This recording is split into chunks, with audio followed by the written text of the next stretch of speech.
Hello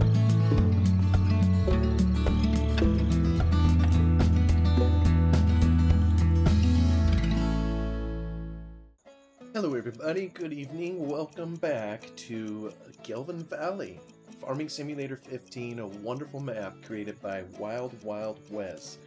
We are here in the early morning trying to continue our harvest, and I believe we have, what is it, 1, 2, 3, 4 fields left to go, 37, 8, 2, and 1. Let me just double check that by... Oh, and of course I got the wrong menu. Let me come in here and look at our map. Yep, just 4 fields. We have harvested everything else. We are prepping it for baling as soon as we can here, as soon as we get done with the regular harvest. So, and I hate coming by this other page, which is rather depressing when I look at the prices of wheat and barley. You know, I've been looking into the pricing mechanism of the game a little bit here of late as I try to consider another mod for storing historical prices. But you know, I mean, I almost wonder if some of it is so calculated. You know, I found the algorithm that determines how these prices fluctuate, how they rise and fall. And it is definitely based on sales previously made, so I am paying the price. You know, wheat is in recovery, but apparently I have sold enough barley that the price is depressed, and that is something to watch. I'm looking here at pheasant pluckers because it's the most, or it's the highest that's in the map. So I'm kind of just singing the blues like a farmer would and wishing I had wheat. You know, this is rather abysmal, and it's impacting, you know, my ability to get my finances up and get out of debt and all that. So probably be much better off having wheat in the ground, but I don't. Anyway, well, actually, let me go back here so I can kind of monitor the price if I ever want to be depressed. 180 per metric ton. Great. Got it. Alright, well, let's fire up our machinery and get them going. It's a lovely morning, almost 5:30 in the morning. Sun just peeking over the horizon there as we continue harvesting our crop. Engage your separator, gents. Here we go. Very steep hill. The dew is still out, so hopefully the machine won't be running down the hill. Let me get this going, and this is going to look a little obtuse. I think we have it on a course. We do. Let's make sure we have it on our combine that we want to have in New Holland. Right course. Let's see. Alright, no combine in reach. Waiting for it to be filled. Okay, while we're doing that, let me sneak over here to our other tractor and see if it is. Looks like our course is still set up. So we'll tackle this while our combine is doing what it's going to do.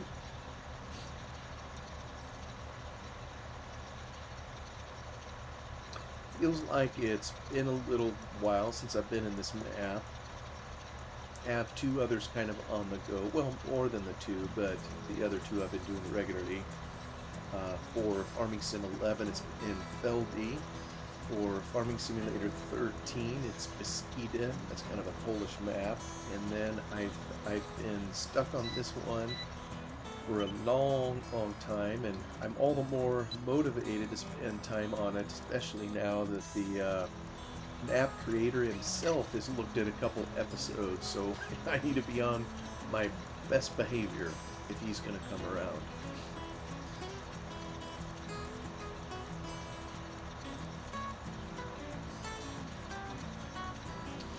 But recently, our family's been away from home for a little while. We took a vacation for, it was a better part of a week. We left on a Tuesday, and every year this time of year, it's well, I guess it's October now at this recording. Oh shoot, am I going through the second? Is that another windrow I took? Oh, I guess I did go around this field twice. Okay, well, I'll try not to chowder that second windrow on the way back.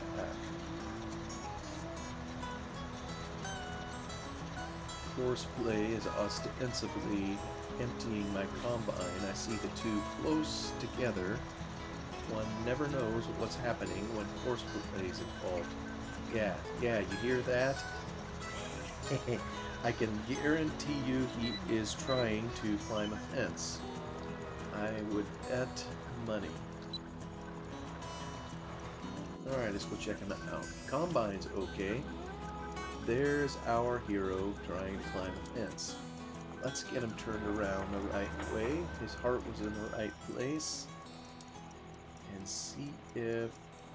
No combine. You don't need a combine, bud. Let's drive now. We'll go scroll away so we don't have to watch him go across all of our standing crop. Then we'll come back to here. But our family left home on a Tuesday in the morning and came home Saturday late afternoon. This time of year, this was tail end of September. It's October as I record this. We try to schedule an annual fishing trip. My boys are avid fishermen, so they enjoy going to some of the freshwater mountain lakes that we have in the state where I live, which is Oregon. And I'm not a fisherman. I have no patience for fishermen. I have scads of patience for modding and those kinds of things, but not to catch a fish. So, but they really enjoy it, so I like to feed their interest. Well, we did something a little bit different this time around. I had a kind of a milestone birthday this past summer, and my wife insisted that we do something for it, and there was this place that I only recently heard about that was in the state where I live. It's roughly, probably a 4 hours drive from our home, and the best way I guess I can describe it is it's a place that has miniature trains. I don't know if anybody's ever been on those that's listening to this. I guess they call it a train park. Oh, this guy, what did he do? That's you. Okay, you're doing okay. Very good, very good. A train park with trains that you can ride on, and it's called Train Mountain. I'll try to leave a link in the description so anybody can check it out if they want. You can even Google, or not Google, look them up on YouTube, and you should find many videos. I think they have their own channel and everything, explaining everything about Train Mountain. Although one of the videos, or a couple of the videos that I'm looking at, actually weren't produced by them, but I like them because they're giving tours. But a train park, I mean, these are, like I say, miniature trains. They're not, everybody's probably heard of model railroading. That isn't what this is. You know, model railroading is pretty cool too. You know, probably, here in the US, I think the most common scale, I'm not sure how this works out, you know, in units or whatever, but it's probably the HO scale. You can go all the way down to this little teeny tiny Z scale.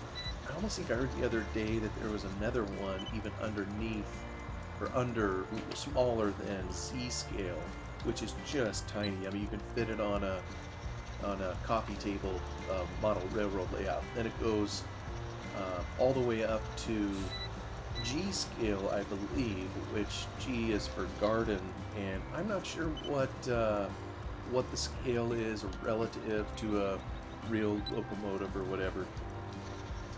But these trains here, they aren't that. Although they did have, apparently, we never saw it, they had a garden, a G scale layout on the premises. I didn't know where it was. I didn't know it was there. And probably if we go again, we would take a peek at it. But these other trains, I think they are 1/8 scale. So if you multiply their length by 8, you would get the approximate length of a real-life locomotive. But I don't know what that is. It's obviously something beyond G scale. But the tracks are, just as a frame of reference, the tracks are approximately 7.5 inches wide, maybe 7.25. I think 7.5. So that gives you some idea of what it is, and then you go on a ride on these things. I mean, we couldn't drive a train, of course. Someone else gave us a ride, and the whole place was free. I mean, they didn't charge a dime to take us around, and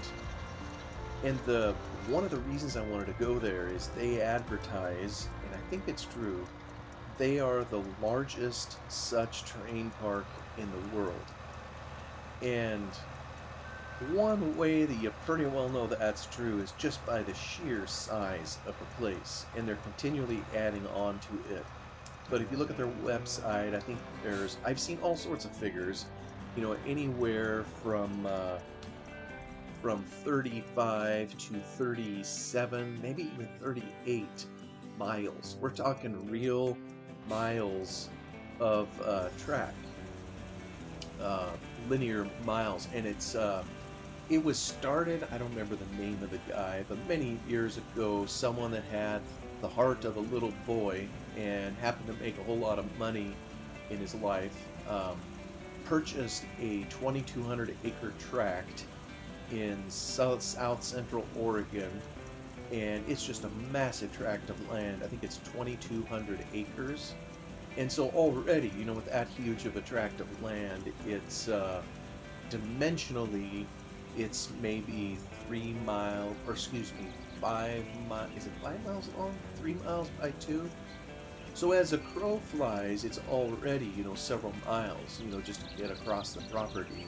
And there's actually one of the county roads runs right through the middle of it, and they had to work something out with the county so they could take a train under the county road.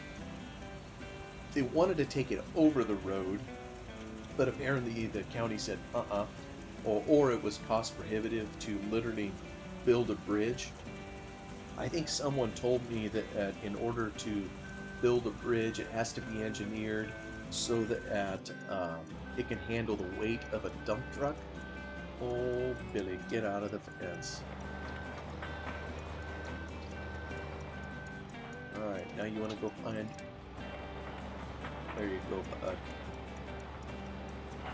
It would have to handle the weight of a dump truck, and obviously these trains, would be much lighter weight than all that. And maybe the dump truck even had to be fully loaded for all I know. So anyway, they bored a hole under the highway, they cleared all that with the county, which is pretty cool that the county was willing to do that. Although I'm sure there was plenty of red tape they had to follow in order to get all that in there. And then they have south of the highway, they have another area. It's kind of in 2 large parcels with a road going in between it. So when you go there, you drive it in, and you drive actually over the top of the track itself. Oh, by George, you're going to make that turn. And, now come on, you're full. You're full. Nope, not up there. Please don't turn right. Good boy. Okay, my driver heard me. When you drive in there, you drive over the track itself. They have it embedded in the road, just like a real-life railroad would be.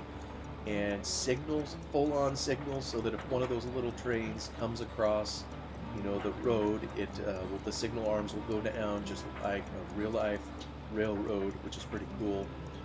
And, hey, you wonder where they got the things, by the way.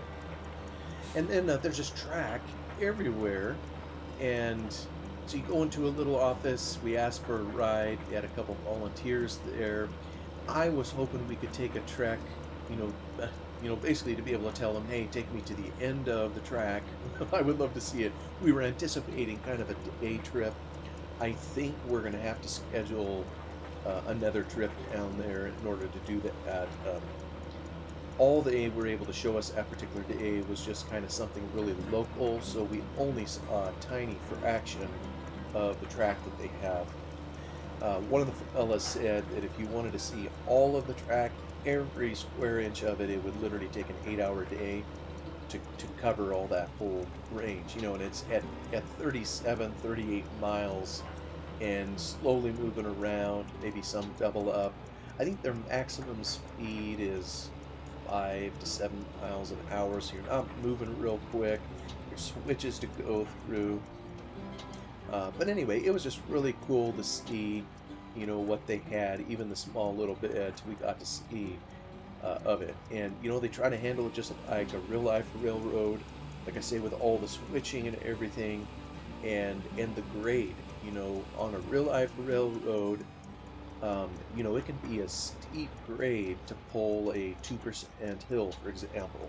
2% is a very tiny fraction, but you're actually climbing a lot, on a train when you're pulling that kind of hill. So I think they said their maximum grade in one spot was just a little over 3%, and it isn't just for fun, that they do that. This particular bit of land in southern Oregon where it sits, I think the lowest part of the property is at 4,200 feet above sea level. And I'm sorry, I don't know what that is in meters. I guess you can divide it by 3. That'll give it an approximation. And then the high part of the property on this 2,200 acres was it 4,700, I think I saw, maybe 4,800 feet. So within the property, there's 600 feet elevation change, and so you can't you can't just drive your trains all over, or lay the track rather, wherever you kind of willy-nilly. You kind of got to work with the contour and the elevation, and you see it kind of in their track plan where they put it. It kind of skirts by the really steep hills, so they've obviously had to make accommodations for that. And if you look at some of the videos, I mean, it's for real. It's hard on some of those trains to pull some of those grades, especially if they're pulling people. And you think about it, we are full scale and the trains are 8th scale, and so it must be about like putting several tons of elephants over the top of an existing train. In some ways it's remarkable they're able to climb the hills at all the way they are with humans riding on them. There's actually, as I think on it now, there's 2 railroads there. One is kind of more designed for kids, and it runs, I think, Saturday, Sunday maybe, and they have a small section of it that they use. They don't use the large section, but the other, I think it's organized as a not-for-profit, and they have, must have a pretty sizable membership. Because I tell you, I just look around at everything that they have there, and I told my wife, I said, I just see money. Not money lying around, but just the cost of maintenance, the cost of keeping all those tracks in good condition, there was, and even as we were riding around, we could feel the pine needles falling from the trees. It's all forested in the area, so it's really cool to ride the trains through there. But they're dropping pine needles. And at 4,200 feet elevation, when the winter hits, they get a boatload of snow. And they close, I think, during the winter, but I think for fun, they bring out some snowplow equipment, that they put on there. There's videos of that on YouTube as well, which is kind of neat to watch and see how they would plow all that when they're doing it. I because I'm such a curious idiot, I literally looked up the weather data for the town that it's in. It's a town called Chiloquin. I think that's where their address is, and it gets cold there in the winter. I just look at some records and data, they've had in the past. There has been times when there's 4 feet of snow on the ground, I think usually in January there's at least a foot of it on the ground at any given time. So this is, where they chose to put their railroad. But like I say, they're generally closed, I think, for train rides in the winter. But looking at their site, I mean, they have all sorts of train meets during the year, and it's just kind of a magnet for anybody, that's a miniature train enthusiast that has equipment for this. And I know you can find these all over these small backyard railroads where guys have tracks set up and they can ride on the trains. But nobody, I don't think anywhere, has quite a playground like this here, where you can have just a huge area to run trains. And so there's several times a year they have meets, and there's people from all over the country and even internationally who come to those events, and they go all out. Shoot, there's even a video I watched one time of the train dispatching that they do, where a couple guys, it's their job for the day to help trains that are out on their tracks get from point A to point B. There's full-on signals, but they have, some computer equipment, near their office or whatever, where they can do some dispatching and help out the trains so nobody runs into each other. And from what I understand, there can literally be hundreds of trains on their tracks at any given time. So dispatching, I mean, when it comes to those meets, I mean, it's a very real thing. But anyway, we just had a ball there. I mean, I guess, what are you climbing? Oh, silly guy. I would say agriculture, when it comes to personal interests of mine, is definitely my first love, always will be. But trains are probably a close second. And we've talked about other computer games previously that I've had. I mean, I've had a number of train games and have thoroughly enjoyed them. Maybe I'll go back to them someday. I'm still enjoying Army Sim 2 too much. Have been for practically 10 years. But I really enjoy the trains too. I would love to have a model train layout.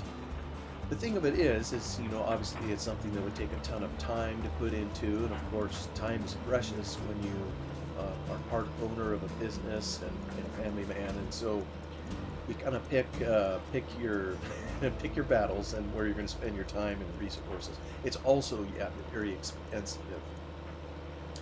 One of the actually go back to these railroads, the miniature railroad with this particular 1/8 gauge. There are guys out there incredibly talented who build locomotives for it. I saw one video where a fellow was in the middle of building a steam locomotive. And when I say steam, these are real steam locomotives. They might be 1/8 scale, but they are powered by steam. So you've got a firebox in them, just like a real life steamer, and you are generating heat to boil water to create steam, so they push your pistons and propel your train. It's just amazing. Here just in miniature scale. I think I've heard of real life steam engines even in smaller scale than that before, but it's really cool to see it, where they'll model a real life steam locomotive that existed at some point in the past, and then they'll showcase it on this particular railroad. And in order to do that, you really have to have a boatload of money, a lot of time. So what you see, I think, at a lot of these places are a lot of older men and whichever their wives are willing to tag along. There's a number of women there, that find interest in that as well. But this one fellow, he also, not only did he have time and money, he had talents.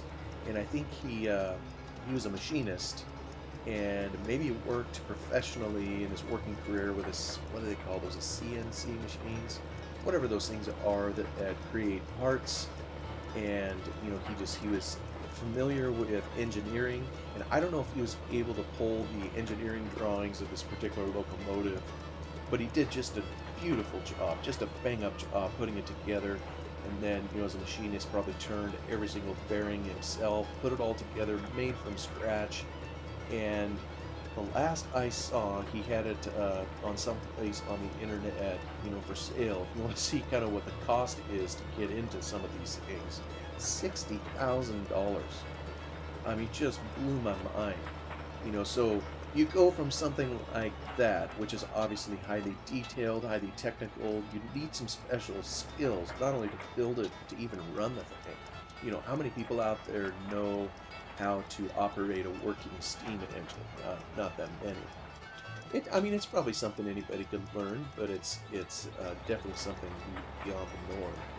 And the trains that we rode on, as we visited the camp, or the park rather, were, I call them the Briggs and Stratton model. It basically was a lawnmower engine inside something that looked like a locomotive. And that is much simpler. I'm sure it's much more cost effective. But there's still a lot of steel or metal parts, involved there. So I really don't know off the top of my head, or because I didn't look this up, how costly some of those other non-steamer, what up there for, trains were. But I'm sure substantially less than the 60,000. But if it, what are you doing? Maybe you'll get turned around. This time, maybe I'll just leave him alone. Can you find the spout? Yes, no. Oh, for goodness sakes. You're just turning in circles, pal. Can you from here? Nope. Alright. You cost me my patience with that. So even on the short little trip that they took us around the camp, I think it took, I don't know, half hour, 40 minutes, whatever it was, and we saw just a fraction of what they have, of course. And then once you were done with that, they had several real-life size trains, the things, historical trains that you could see in there. Hold on, I need to help the combine. Yeah, let me get you turned around. And so they had, for example, like an old Pullman car, which is an old sleeper car, if you will. You could ride in it during the day, and then when you put your seat down at night, and some curtains, you could turn it into a bed. I'm not a particularly tall person.